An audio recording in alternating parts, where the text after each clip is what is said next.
తెలంగాణ పోలీసులు మియాపూర్లో betting యాప్లని promote చేస్తున్న actors heroines మీద కేసు పెట్టాడు. చాలా మంచిది.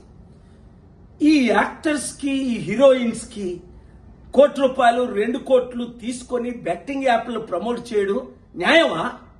తద్వారా ఇప్పుడు మహేందర్ 24 సంవత్సరాల అబ్బాయి డబ్బులు పోగొట్టుకొని సూసైడ్ చేసుకున్నాడు.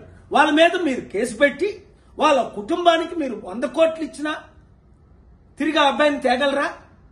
ఇంకొక విషయం, పోలీసులు ఇలా కేసులు పెట్టినప్పుడు ఇన్వెస్టిగేషన్ అయిన తర్వాత మళ్ళీ కేసులు ఉపసంహరించుకుంటున్నారట.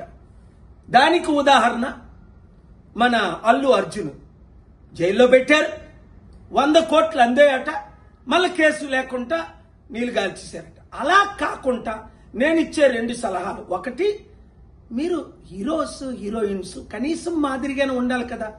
మీరు 100 కోట్లు సంపాదించుకుంటున్నారు, మీరు సొంతంగా చారిటీలు చేయండి, లేదంటే నోరు మూసుకొని ఊరుకోండి.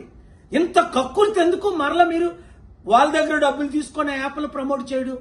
అలాగే కుర్రోలు, అమ్మాయిలు, అబ్బాయిలు ఇలాంటి పనికిమాల పనులు చేయకండి. ఏదో గెలుస్తామని సూసైడ్లు చేసుకోకండి. మంచి రోజులు వస్తున్నాయి, కష్టపడండి, ఓపిక పడండి. మార్పు రానున్నది, ఆ మార్పును మనం ప్రమోట్ చేస్తాం. ఈ వీడియో ప్రతి ఒక్కరికి అందేటట్టు షేర్ చేయండి.